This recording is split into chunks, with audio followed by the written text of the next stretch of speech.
Our next session is going to be persons with disability. And to lead us in this session, I want to invite again Lucy Kihonge from Flone Initiative to take us through this. Thank you. Thank you. Thank you so much, Becky. And once again, good afternoon from Nairobi. And for the rest of us, good morning, good evening. And so happy to have you with us this evening. In this session,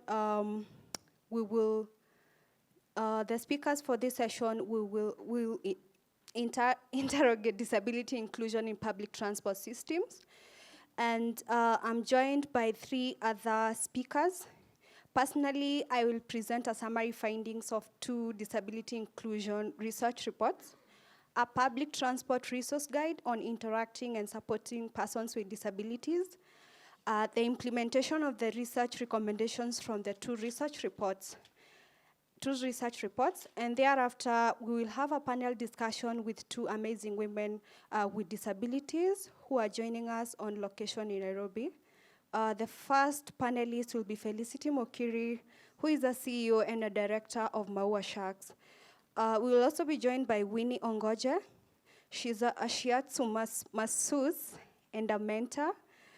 Winnie is also visually impaired and an active user of public transport. So Winnie will be sharing her lived experience as an active user of public transport.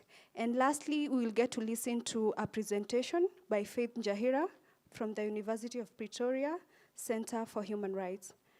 You could pull up my presentation, please. So I'll talk about the Moving Barriers program. And this is a program that was launched by Flone Initiative in 2022 this year. And the main aim of this program is to mainstream disability in the public transport system. Next slide. Again, that's a short background about Lucy. And I'm basically currently serving as a program officer at Flone Initiative. And again, I'm in charge of project planning, monitoring, and evaluation. Next slide. Just to have a quick background of demographics of persons with disabilities in Nairobi metropolitan area. And when I talk of Nairobi metropolitan area, this includes 5 counties. We have Nairobi County, Machakos County, Kajiado County, Murang'a County, and Kiambu counties. And as you can see from the statistics, we have more women with disabilities compared to men with disabilities. And this is according to Kenya National Bureau of Statistics census conducted in 2019. Just to mention, 6% of total population in Kenya, about 2.7 million people have disabilities, and 55% are women, and 45% are men. And each year, over 100,000 elderly persons have acquired disability through public transport. Actually, and as you can see, there's a correlation between old age and disability. And this is owed to the fact that as you get older, you need more assistance to access and use public transport. And also there are other underlying issues connected to old age, including illnesses. And this makes a person not to fully function. And what this means is at some point you might need help or modification of the mode of transport that you are using in order to be able to move from point A to point B. Next slide. The first research report was conducted in 2021. And again, the title of the research is The Accessibility of Public Transport Service in Nairobi Metropolitan Area. Next slide. The research focused on policy gaps, understanding the policy gaps, understanding why the policies have not been implemented in regard to disability inclusion in public transport, the challenges faced by persons with disabilities and the elderly. And again, just to mention, this was a general study focusing on persons with disability, both men, women, and children.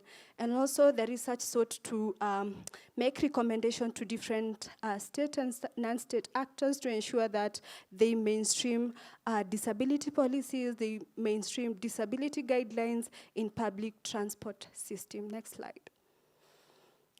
Next slide, please. No, please go back. The research methodology that was employed in this research was a universal design model, and the methods of data collection involved qualitative and quantitative data collection. The tools used for this study include surveys and focus group discussions. However, this research was limited to all persons with disabilities. It did not discriminate. And these persons with disabilities were purposively selected. Next slide. And just to mention, on my previous slide, a total of 233 respondents took part in the research. I'll just talk in brief about the summary findings. And about 77% of persons with disabilities prefer using matatu, owed to the fact that the matatus are affordable.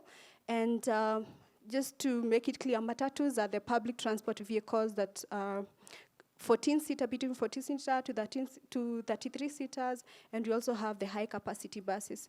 So the main motivation to using public transport among the persons with disabilities is the affordability, availability, and also sometimes, not all the time, but sometimes they are quite reliable. 47% were concerned of PSV inaccessibility, and when we talk of inaccessibility, it includes inaccessible bus terminuses, inaccessible non-motorized walkways, unaffordable and hidden cost of transport, inaccessible and unaffordable and hidden cost of transport, and as well as lack of skills among the public transport operators. 60% of the respondents argued that they had been left by a matatu because they were seen as a burden or either an outcast, and also they were stigmatized based on the prejudices and the societal stereotypes. 52% of these respondents, again, felt that matatu operators were not friendly and they did not have the necessary skills to support them and also engage them as they make their commutes from one spot to another. 40% also felt unsafe and were concerned of their safety and security, ranging from sexual harassment, losing of their assistive devices, and also losing their luggage. Next slide. The next report was conducted in 2022, and it was focusing on accessibility and mobility of women with disabilities and elderly women.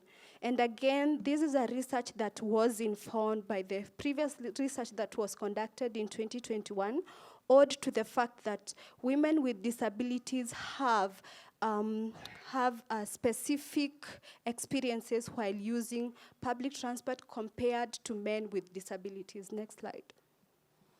Again, the research methodology was more of the same, but this study was basically limited to women with disabilities and elderly. In total, 193 respondents were engaged. Next slide. The purpose of this study and the main objective was to assess the mobility of the women with disabilities and the elderly, and just to have a basic and a detailed understanding of their particular vulnerabilities women with disability and elderly women face in accessing public transport system. This was more specific, and it sought to establish, apart from the general experiences and the general challenges, what else? What are the specific challenges experienced and faced by women who have disabilities? Next slide. Again, this one I've already mentioned about the limitation of the research, so I'll just summarize the findings. And about 42% of the respondents who were interviewed, and again, these were women with disabilities, were business investors. And what this means is each and every day, or mostly, they have to move from their homes to their business premises. And as mentioned in the previous slide, about 77% of women with disabilities prefer using public transport. 45% walk to the bus terminus and also make their last mile connectivity. And again, there's a challenge that's attached to this because the roads connecting at the bus terminus to where these persons with disabilities live are not in good condition, and some cannot actually be used by those persons that are on wheelchairs and those who are using crutches. So again, that's a very, very huge challenge. About 73% use public transport from one point to another, and 85% have faced discrimination by public transport operators, ranging from being left by a matatu, being told to be being dropped at a designated point, and sometimes not being dropped at a point that they would have wanted to be dropped. And this is a very serious incidents, considering 94% of women with disabilities have experienced sexual harassment. And again, these incidences are never reported. And this is owed to the fact that there are no guidelines or there are no policies to demystify sexual harassment in public transport. And in my previous presentation in the morning, together with Jacqueline, she mentioned about adoption of policies to curb and deter perpetrators of harassment. But this is something we are still having a conversation about to ensure that the government and the relevant stakeholders have put measures to ensure that sexual harassment is addressed. To the next finding is about 20% of the public transport vehicles and road designs are not accessible for women with disabilities. And again, as mentioned by the previous presenters in the morning, women sometimes do trip chaining from the market to school, from school, pick their kids, again, go to the supermarket, maybe get something at a hotel, and then head home. And at times, they are accompanied by their loved ones, their dependents, and it gets more worse to access public transport for women who have disabilities and they have other baggages with them. The next some finding was that women with disability normally fear and are concerned on poor handling of the assistive devices, some risking losing these devices, and sometimes forgetting them in the public transport vehicle. And again, it's so hard to trace the vehicle that was carrying this particular person because of the informality in the sector. Also, there are hidden costs of travel. For example, if a person on a wheelchair is traveling, let's say from Nairobi to Kisumu, that means they'll pay an extra, they will be charged for the wheelchair. Again, they will be charged for the person who is assisting them. So when a person without a disability is paying for one seat, a person with a disability will actually pay for 3 people. So again, that is not sustainable, and sometimes it can be draining.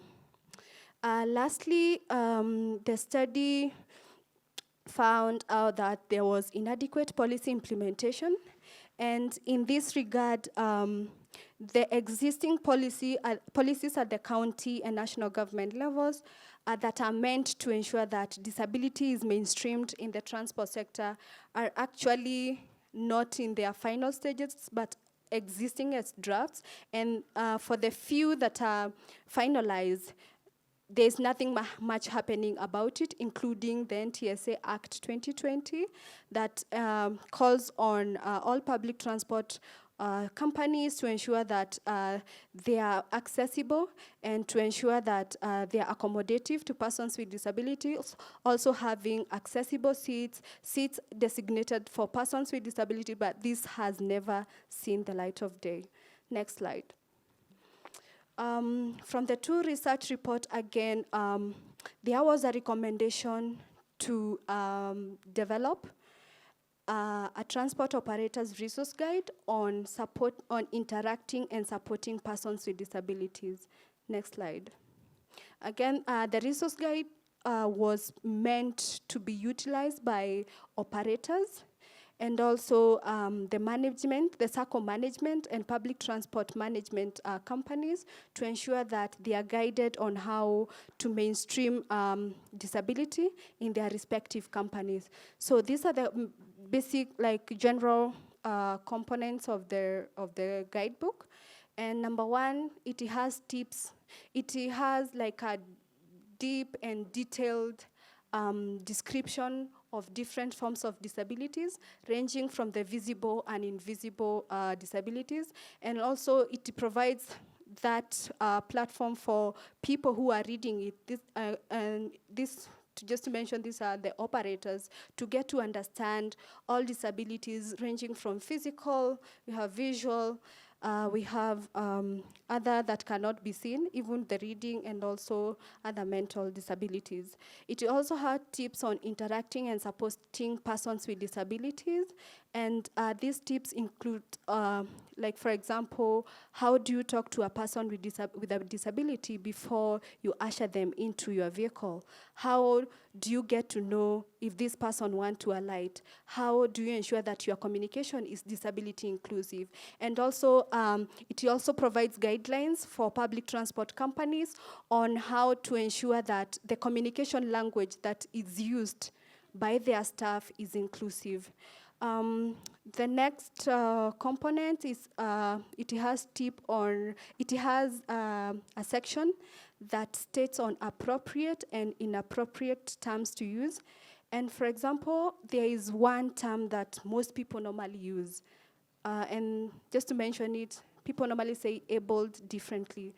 But from the guidebook, and including me, I got to learn that it's person with disabilities and not able different. You have a disability, you're not abled in a different way. So there is a whole list of different terms to use and what not to use. It also has tips for commuters with disabilities, and again, we are not blaming the inaccessibility, the lack of inclusion in the public transport to law enforcers. We are not blaming it to the public transport operators, but the guidebook is also providing guidelines for persons with disabilities on how to effectively utilize and consume public transport services. Next slide. So to effectively implement the research recommendations, we convened a disability inclusion technical working group, and this working group comprised of organizations of persons with disabilities themselves. We had organizations for the elderly. We had the elderly persons represented, and this technical working group had experts that were so instrumental in the implementation of the research recommendation, including the rolling out of the training, rolling out advocacy campaigns, ensuring they reviewed the existing policies and also called the government into action, and also worked on training guidelines on self-advocacy. So on the training, we were able, and again through the technical working group, able to train public transport operators on how to support and interact with persons with disabilities, and these individuals were commissioned as disability inclusion champions.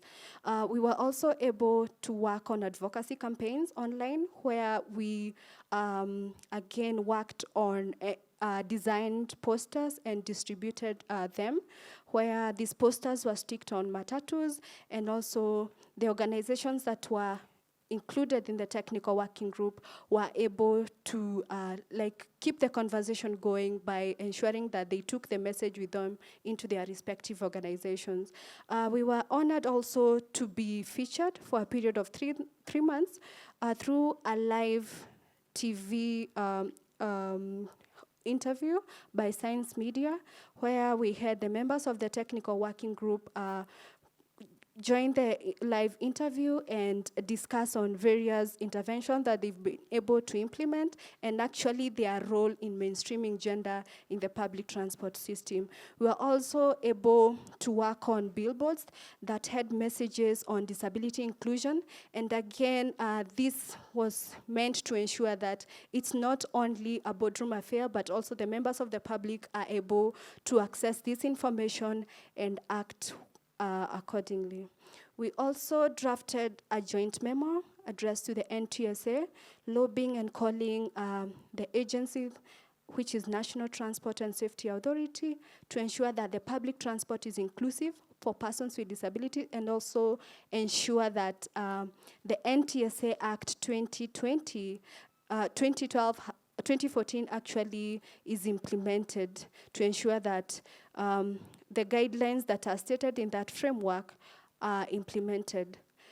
We also worked on a training program on self-advocacy to try and empower persons with disability with the skills on how, as mentioned, to effectively use public transport. The last slide. And thank you so much for listening to me. And if, again, you have questions for me or any of the speakers in this session, kindly you can share with us in the chat. And you can also write to us at program@floneinitiative.org. As Felicity is coming on stage to make her remarks, you can follow us on Twitter, Facebook, and Instagram at Flone Initiative. And the hashtag for today is Shaping the Future, Women Transport Africa Conference. Felicity, and maybe you can pull up Felicity's presentation. Thank you for this opportunity. My name is Felicity Mukiri. I am the founder and the CEO of Maua Shack. It's Maua Shack Express and Logistics. It is a matatu, it's like a matatu company that also entails about disabled people. We employ only disabled people where we can. And our drivers are the only people that are not disabled. The rest of the people who work in the offices, the parcel offices, are all disabled. I have a staff of 75 people. 54 of them are drivers. 15 are stage managers, the people that you call makangas, and six office administrators. Maua Shack was founded on very unique ground. I lost my sight in 2018. And along the way, I also lost my caretakers. They were my caregivers, who was my husband and my mother. I would no longer drive around myself, and I started using matatus from my home to town or to do something that I wanted to do. And I would realize that people would not understand what I was going through. And apart from me, I would also see other people, like the ones that used to use clutches. They were being left on our way because the makangas would not take them. And I sat down and I started writing the company in 2019. I first did the company and incorporated it, but it came to operation in 2020 because I would not get spaces to load the matatus. And I also had to go to other investors. Yes, I had my own matatus, but I also needed other investors so that I would get to the number that NTSA needed me to have. Later on, I was given the license, and I started the company in 2020. I had 19 matatus. I got the loading spaces. I cut across 6 counties. And in all the 6 counties, I had so many people interested to know how is it that a woman was getting into a male-dominated industry. But I got a lot of support from people because I would explain to people why I'm doing this. And my investors came along, and they supported me so much. And in 2020, around November, the number became overwhelming. I had so many people applying to join me, and I tried to get other routes, which I already have, and we are doing good. We are a circle that is very unique. We are trying to get NTSA to incorporate our policies, and so that we can be able to get to cater for the PWDs. As I said, I am partially impaired. I do not have the use of my right eye. Next slide. And most of my investors are also PWDs. Like the first slide, that is Mr. Johnson, is an investor in my company.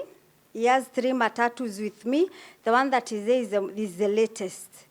This is the latest matatu. He's called Mr. Johnson. He's from Nairobi.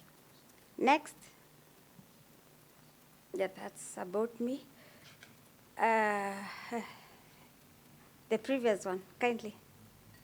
Yeah, as I said, most of my employees are women, and there are people living with disabilities, and others are caregivers to their kids.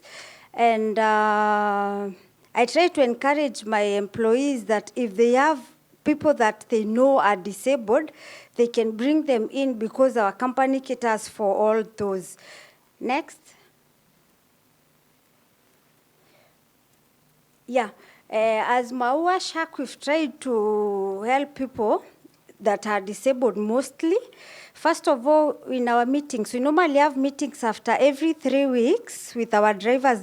Those can be available. Those that can be available, and we try. I personally have a session with them where I teach them about disability, where I make them understand that when a person is disabled doesn't mean that a person is a bother, so that when they find the disabled people on the way, they will get them.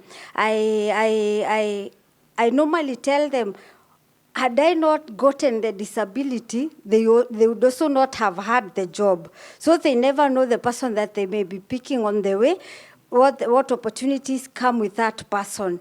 I encourage them so much. I make sure that when they have children that are disabled at home, the children are able to be appreciated the way they're supposed to be. And then from where I come from, people with disability are not supposed to be seen outside. That is how I grew up knowing. They are not even supposed to go anywhere. So before devolution, the hospitals that people used to get good care used to be in Nairobi. And people with disability would die, especially because of cancer and other diseases that would not be treated from our place because they cannot travel, because matatus will not accept them.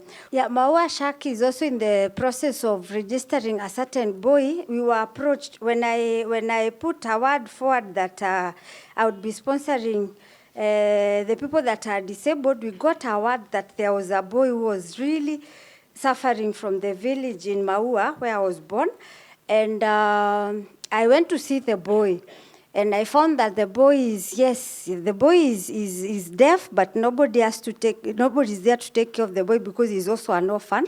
So I approached my directors and the shareholders, and I told them that because we already decided that we are going to help these people, we can get this boy as the first case that we can work with, and then we register the boy, and then the boy will go get education, because now he will get to know sign languages, and because we needed a sign interpreter, the boy can be used in the future. This is a future plan that we have, and we contacted the National Council for Persons with Disability, and they connected us to Kaga. It's called Kaga School for Deaf.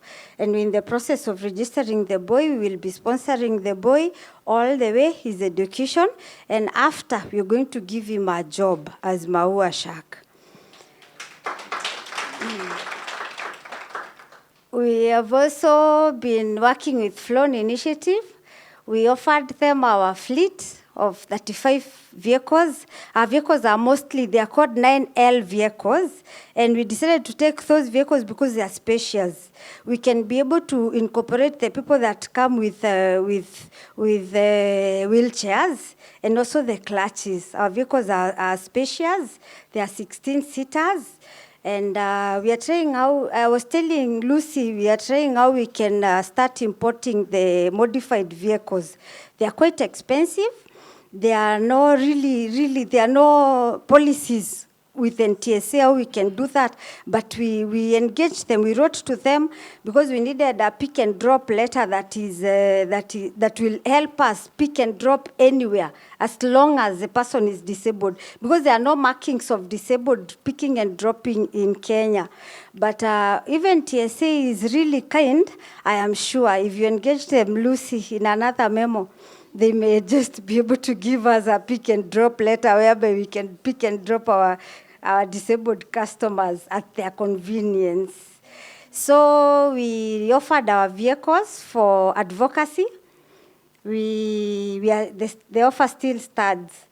We will still give you our vehicles. You can do advocacy with them. The materials that I was given, I put them on. They are still there. And people are reading them, and those that are able to find me, they normally ask me, do you mean that you can forego a seat for a disabled person? Do you want to say that you can pay? We actually have a plan that we normally pay for disabled people. When you come with your caregiver, it is only your caregiver who will pay for the seat. You as a person with disability, we get our money. We have a kitty for that. So we pay for you as a person with disability. Only when we are certain, when we have ascertained that you are actually a person with disability. We've had people who come and tell us they have wakona chuma kwa miguu. So that we will pay for. But there are other disabilities that we normally see. Yeah. Yeah? The mental disability, you can tell. Yeah. I'm a person living with disability, so I can tell one who has one. Yeah. Okay, next. Ama nimemaliza. Okay, these are the challenges that Lucy was talking about. They are the ones that we're trying to find a way to curb them. They are the same ones that we found when I went to do my research. I found that there were no picking and dropping points. I found that the stages do not have people that can communicate. We actually have to write for someone at the stage, because I am also the operations manager. Mimi ni Makanga. I stay there at the stage most of the times. We cannot be able to communicate with people that are deaf. We normally write, and others cannot. We can't write, or they don't know how to write. So we've told our drivers when they get to the point, because we normally have the stopovers, they are supposed to like shout. Tunenda, we are taking like 10 minutes break, and from there we will now get to our vehicles. We have people who do not remember which vehicle they came from. They are going to Maua, they get to the vehicle that is coming to Nairobi, only for the driver to realize they exchanged the people. And when you try to follow, it's either the person is either deaf or the person is visually impaired. You cannot remember which vehicle. They are all Maua Shark. They look the same. They are all 9L. You cannot tell which one is which one. So we've also talked to the people at the stopovers to help us have toilets that the disabled people can be able to use.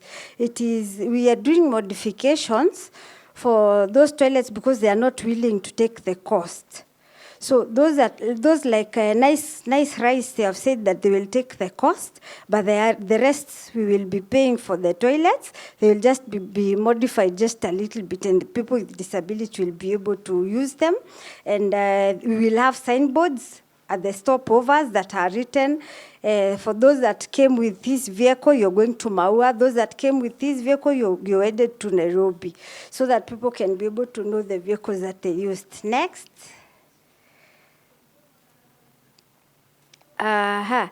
This is what the public and the private sectors can do to make sure that we, as matatu owners and also the SACCO owners and companies, can be able to provide sustainable and also comfortable travels for people with disability, and also for women. I heard you say that there is sexual harassment.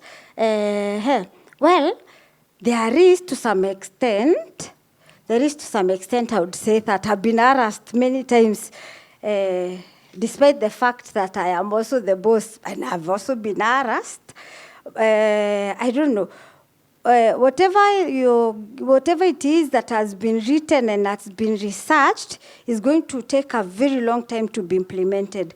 I don't know if we as people in transport, women in transport like that lady and the other lady, I think we're the only people who can make a difference at the stage. Wherever we see a woman being harassed, it is for us to first defend her before we are told that alikuwa amevaa nguo fupi. Unaona? Because we women, what we do, we also become now enemies of ourselves. She's being stripped naked and we are saying, yeah, that's how now they wear clothes. No, you first defend her first, and then you pull her aside and tell her, this is not the way you dress when coming to these sides of the town. This is now for the clubs and everywhere else. That is the only way we can help one another. But no matter how many researches will be done around here and how many books will be written, it is still kwa ground. Kwa ground mambo ni different. You will never tell us to do that other thing that you're saying. Okay. Next. Okay. Next also. I think I'm done. Thank you so much. Thank you so much, Felicity, for that amazing presentation. And I'm being told time is far much gone. And as we reflect on what Felicity has talked about, I'll invite Winnie on stage, if she can be assisted to come at the front, so that we can have a quick discussion about her experience while using public transport.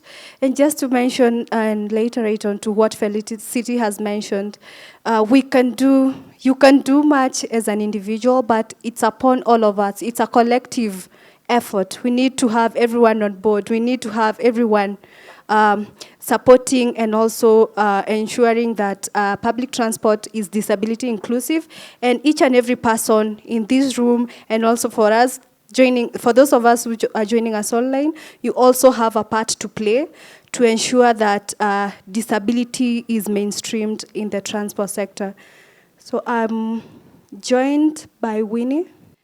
Thank you so much. Maybe Winnie, you could introduce yourself and let us know who is Winnie. Good afternoon, everybody.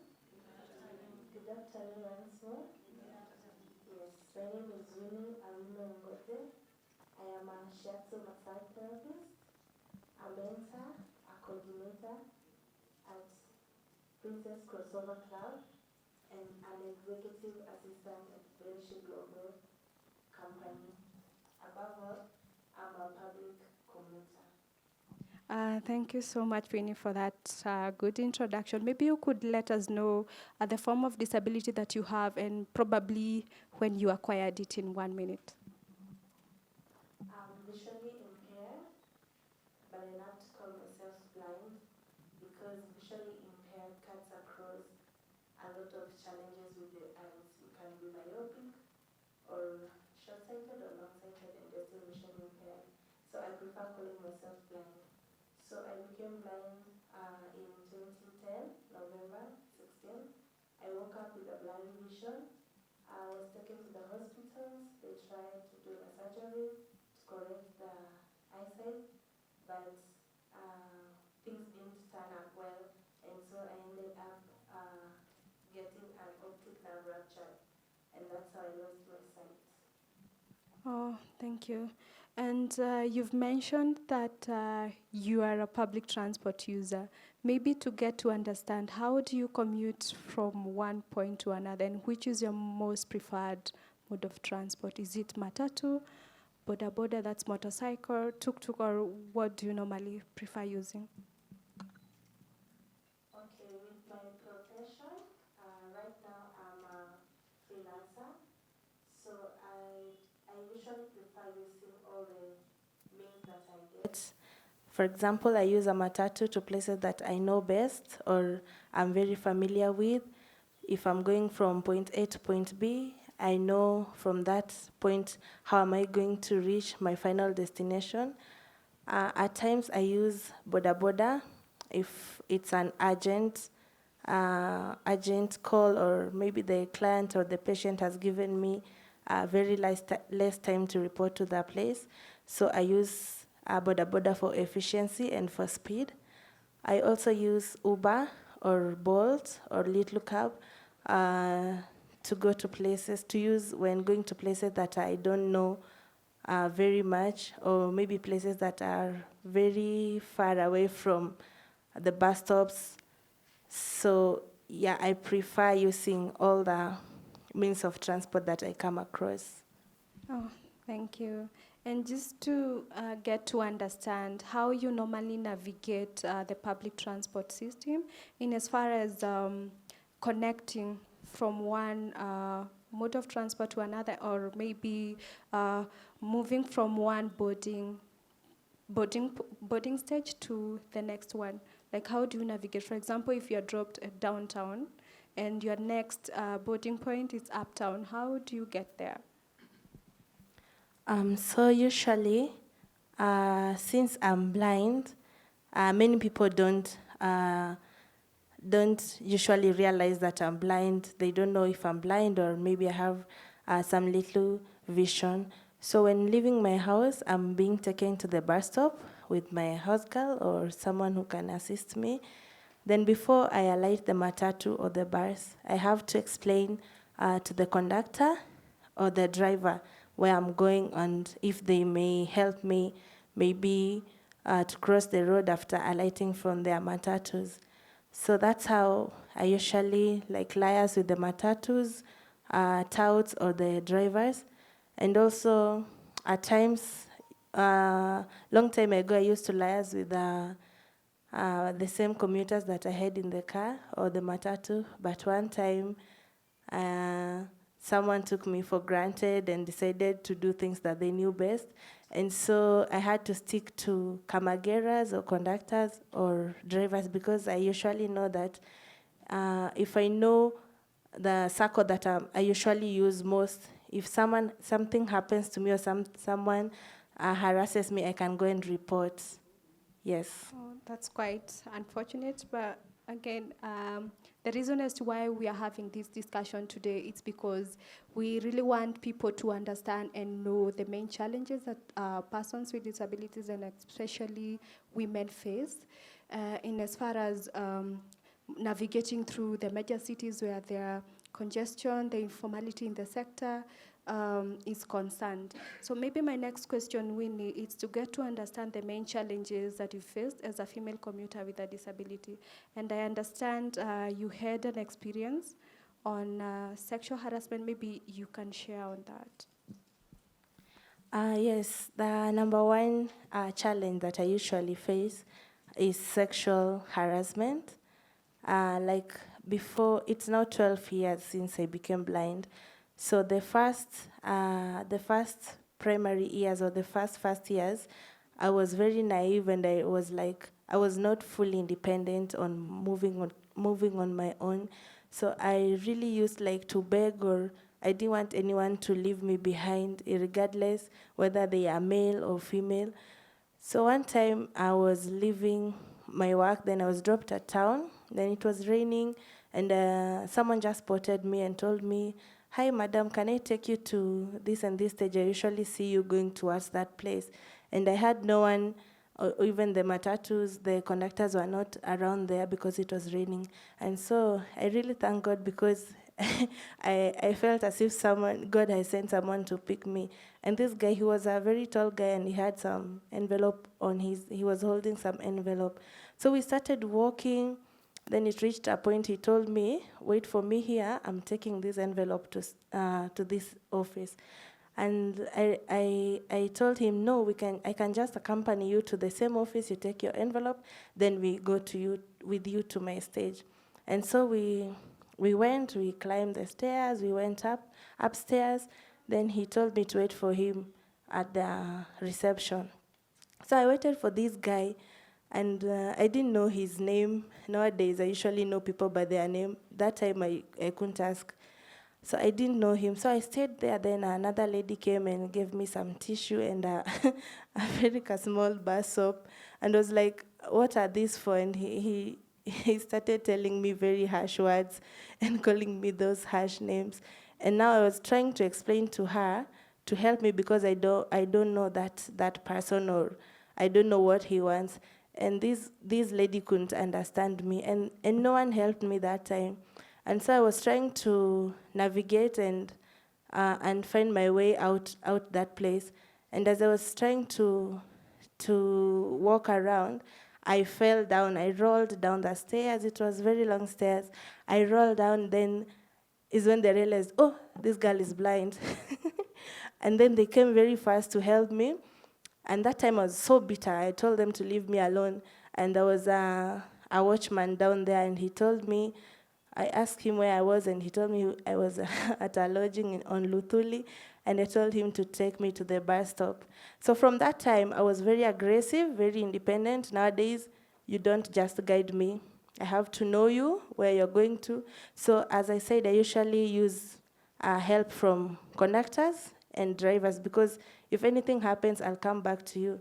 Another challenge is that when you board the matatu, the same conductors and drivers, they start seducing you. For God's sake, I've left my house, maybe I'm married or not. Why do you have to start seducing me? And you know, these people, they start like touching you inappropriately, and you still need them to help you from point A to point B. So you see, at times it's very, like, it's not good. And what I usually do to curb that, I usually like try to explain to them in love, because you see, these people also, you cannot drive them away from you, because at the end of it, you still need them. Even women, they're not, they're not also good, some of them. And also another challenge is that people don't understand you. Maybe you're boarding a matatu, then they start asking, who will pay your fare? Who are you with? Where are you going? I'm like, I've boarded this matatu. I know how I'm going to pay my bus fare, and I know where I'm going to. So people tend to see or think that you cannot think on your own.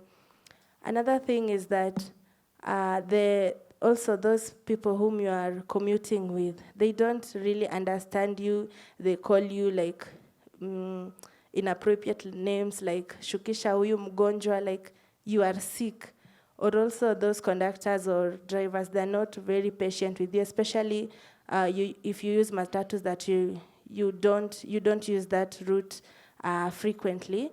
If you were to alight somewhere, they are not very patient with you. They can't wait for you to alight. And so at times you're dropped at different stages, and it's upon you to start and to find and navigating your way, how you can find your way to your last destination. And I thank God for Google. Most of the time, I use my Google to Google where I am, and now that determines whether I'm going to call a cab or a rider. Yes. It's quite unfortunate that women with disabilities, especially, you have to befriend the perpetrator for you to get help. Yes. And you remain helpless, but just ensure that you are in good terms with the person who is a possible perpetrator. Sorry about that experience, Winnie. Maybe what are your recommendations for inclusive public transport as you summarize?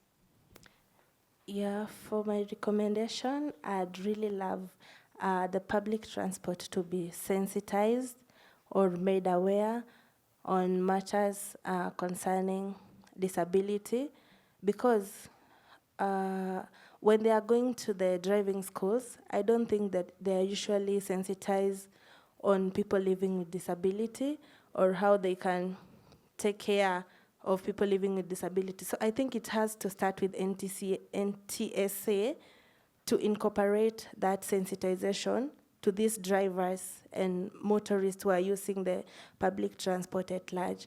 So from there, now it will sink to the ground. So they'll start like supporting us according to the policies that has been laid there from the NTSA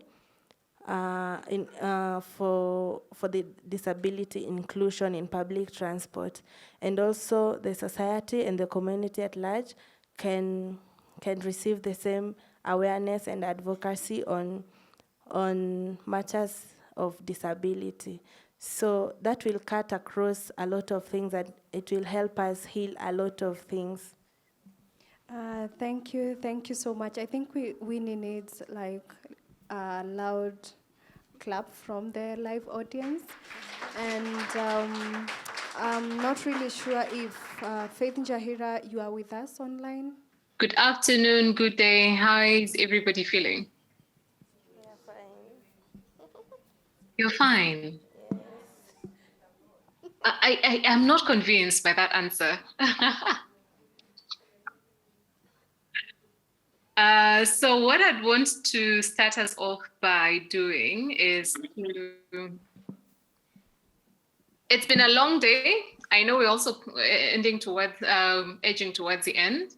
And I'd want all of us, live audience, those of us on Zoom, the 30-something of us, I'd want us to take like 30 minutes, not 30 minutes, my apologies, 30 seconds to just, if you're seated in the room, just stretch a bit, put your feet on the ground, wiggle your toes, wherever you are. Just wiggle your toes and feel how it feels to be where you are right now. And also that right from there, just breathe into your body. I think our bodies have really been great to us today to carry us until this moment.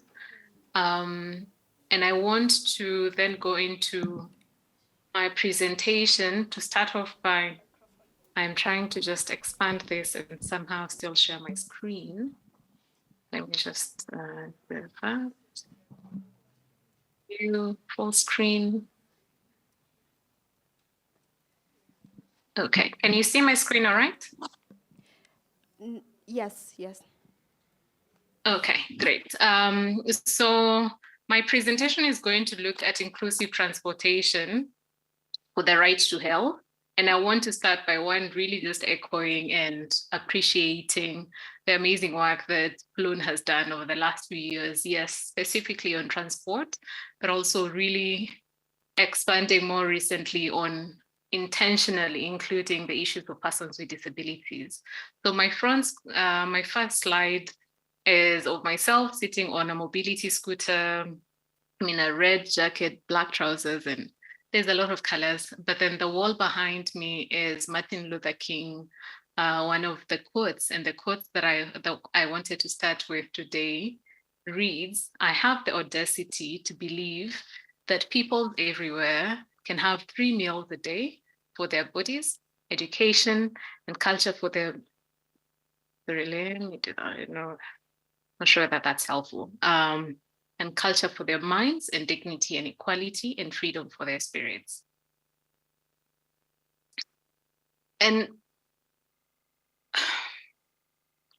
why I'm starting at this one is because I've been listening to all the presentations, and a lot of the same things are really coming up, whether we're talking about cyclists or we're talking about women who you do use public transportation. And my angle, I'm going to look at it a bit more specifically on muscular dystrophy, which is the disability that I have. So that is my particular chosen bias for this presentation, muscular dystrophy mobility and health implication. The next slide, I have written up a bit of an introduction for myself. I am Faith Njahira Wangari. I am a feminist scholar, activist, researcher, very many words, disability inclusion activist, expert with muscular dystrophy.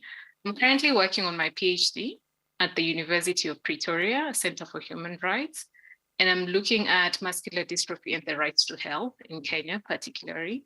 I've had a bunch of years in disability programming and activism, and a bit more recently as a consultant.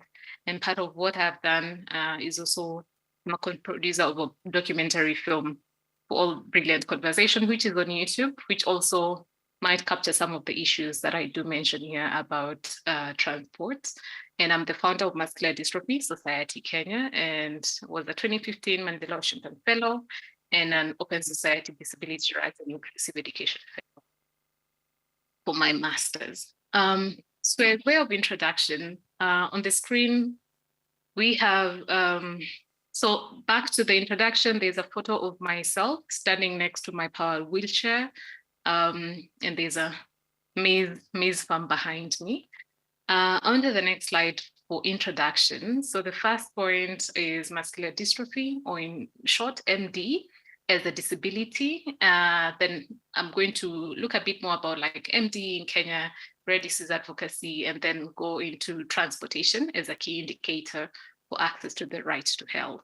And on this screen, I have the logo for muscular dystrophy, which is the Kenyan flag, and somehow with lime green and MDSK with a ribbon in there.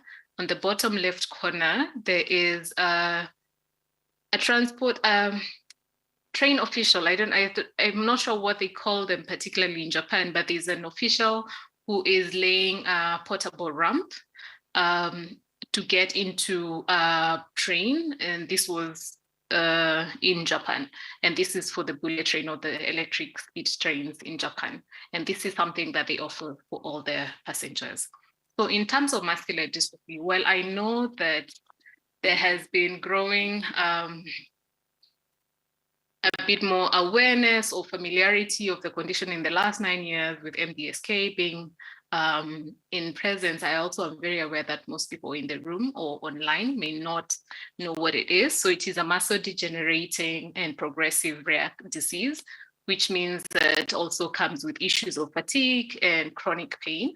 And that also means because of the muscle degeneration, then there are different parts of the body that are affected, or different muscles, and it can range from either respiratory to mobility impacting muscles, heart muscles, or cardiac muscles, if you like. And sometimes that can also extend to swallowing, and sometimes actually intellectual capabilities. So muscular dystrophy in Kenya, how I even got into it is because myself, I had issues with mobility, just moving around. I used to fall a lot as a child, and that sent us off for many years as a family to look for a solution or for an answer of exactly what it is that was happening.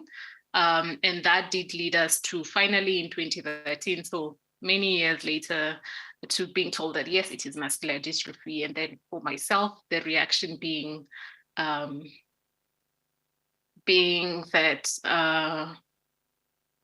then forming Muscular Dystrophy Foundation, Muscular Dystrophy Society Kenya, in way of trying to look for other people with a disability to exit from the very, I think, isolating, I would dare call it, feeling as if there's no one else who's either like myself or my sibling at the time. So, and the next point for me now, the next slide, I'm looking at how then does muscular dystrophy then tie into everything else. Where am I talking about disability inclusive transportation? So my background in training is I'm a teacher, especially my inclusive education educator. For all my training, well, I have had all of these other experience. So on this slide, there's this middle part with the writings. And the first thing that I say that disability inclusive transportation impact is inclusive education. And on the top left corner is a picture of myself in the library when I was doing my master's, and I'm standing and leaning behind an adjustable desk. Well, my mobility scooter is barely in the picture because then without these mobility devices, by extension, then it's impossible to then go ahead and actually access education. And when we think about employment experiences again and opportunities, it's well and good to talk about, everyone should employ persons with disabilities, but then if we're not enabled to actually go into workplaces, then it's going to be impossible for us to actually get in there. And the picture on the bottom left, yes, on the bottom left is myself sitting on a manual wheelchair at Bellagio, Italy, when we were coming up with the Bellagio Accord on public spaces in Africa. And the next part that is directly does inform is disability inclusive transportation, rather, is that personal and professional development, yes, does tie into, how far and how much can you do. And by extension to that, and I've loved listening to the presentations before me about all the things, even the presentations before the lunch break about toilets, and really just recognizing that we do actually need access to personal hygiene facilities. So in the picture on the right is of my mobility scooter. I'm in the train, so I'm the one who took this photo, and I'm seated on a chair. So my mobility scooter is right there, and the door between the cubicle for those with mobility devices and the toilets. So at the far back, there's the image of the toilets within the train itself. And this is the train that we had encountered in the previous slides. Then it's actually wheelchair accessible on the train, and you can be able to just roll in and do your business, and don't have to encounter all of these other issues. So leisure activities, I do love dancing. So part of the things that my wheelchair and just having access to suitable and proper mobility has allowed me to do exactly that, do the dancing, and ultimately human interactions then become a whole lot easier. And access to human to health services, which is now the more focus of this research. So for the next slide, I'm looking at muscular dystrophy mobility and how does muscular dystrophy essentially show up when we're talking about mobility. So first, most of us do end up being wheelchair users, and these wheelchair, how we tend to use these wheelchairs is there's devices that then limit the amount of fatigue being like unexplainable tiredness. If I can just put that into almost simple terms, it's unexplainable tiredness that is there every day. And so these assistive devices do help to minimize the amount of fatigue, then that also meaning that you have a bit more energy to get through the day and to get through other things. And there was a photo of me in the beginning slide of standing next to my wheelchair. I do use a wheelchair, and yes, I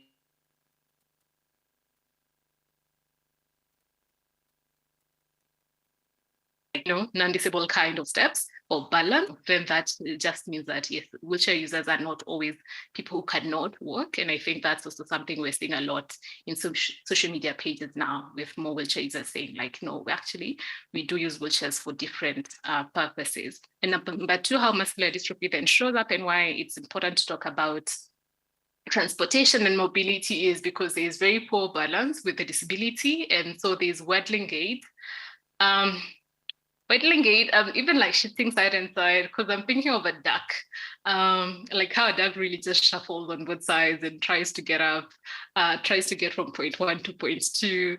And the Gower syndrome, which, sounds like big English, is really when you fall, then you do have to almost like make small steps with your hands up your legs to try and push yourself up to a standing position.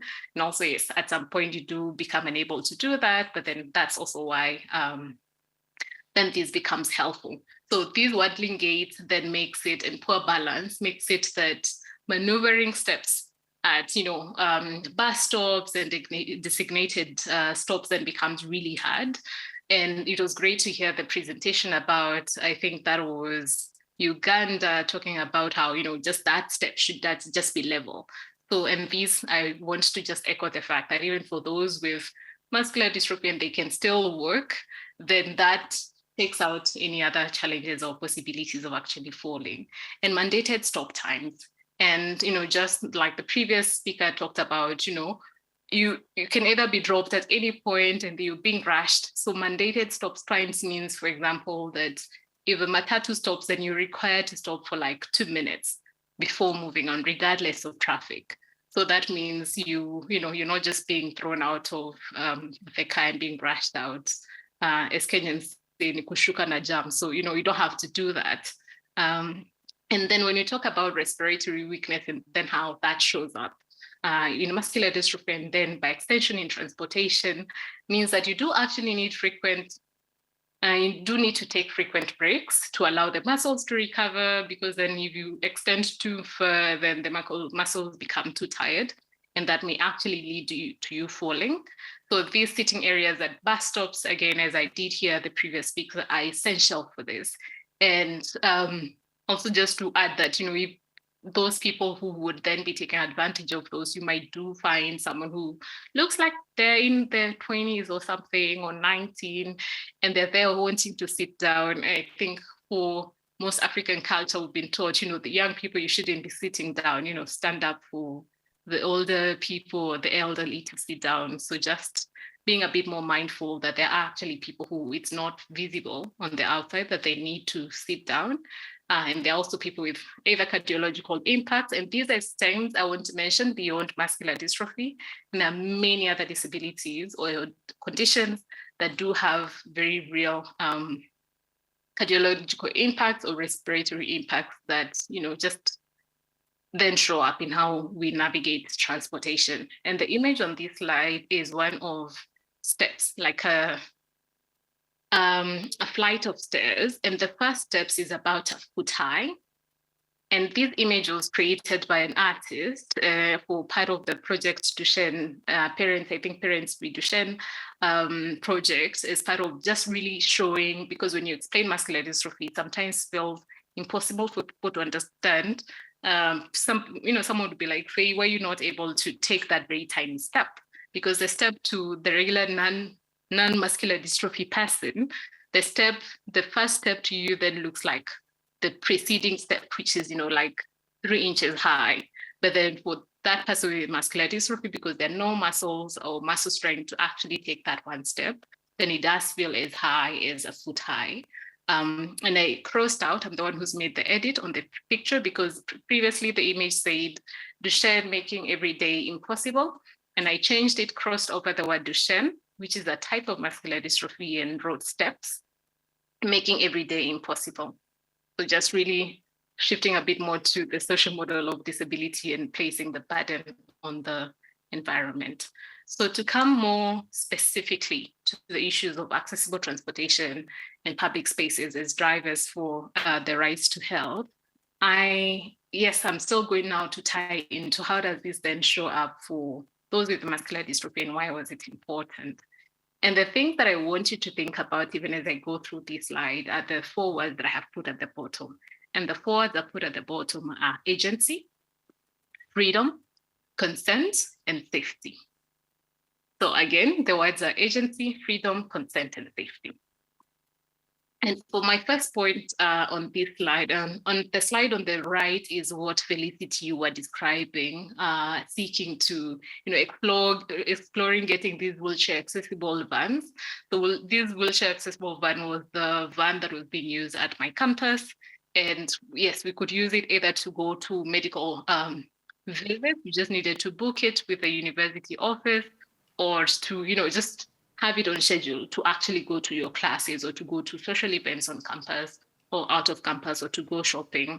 And it did make life a whole lot easier. So on the left, then we have the points that I've listed down, the 4 points on how accessible transport and public spaces then do show up on the right to health. So number 1, frequent doctor visits for checkups. Faith, if you can hear me, unfortunately, I'm being advised that you should wrap up in the next 3 minutes because you are 1 hour behind schedule. No, that's okay. I'm on, Thank you. And still within the 10 minutes, I'll be finishing. So the frequent doctor's visits for checkups then means that every 6 to 12 months, there are visits for the general physician, a neurologist, chest specialist, heart specialist, just a range of people. And these then visits, then you see how much more frequent they are than the next person who, yes, may have a disability, but does not have these very real health impacting needs. And then the issues of bus stops and parking lots. Because sometimes when you go to bus stops, yes, I think that has been exhaustively talked about before. So, but the issue of parking lots, we noticed that in hospitals, in most hospitals, there's either 1 or 2 parking lots. And for those hospitals where you're getting the specialist test, then it's the thing that doesn't make sense to me ever is how this parking that is charged within hospitals. So if you do go in for your 6 months checkup, then you end up staying for like 4 hours or 3 hours, then you come out of there with an additional parking fee that you're having to pay. And in terms of like therapy sessions a few times a week, and this can be like physiotherapy or occupation therapy, and these do come at an extra cost when these therapy sessions are home-based. And also thinking about like psychosocial and mental well-being. If you are going for psychosocial services because of maybe an interaction with someone within public transport, then you do not want to be interacting with public transport that is not suited to you, while, then going to seek the same thing. And moving on to the solutions, and the solutions I've started it by, again, flagging another saying by Martin Luther King that says that injustice anywhere is a threat to justice everywhere.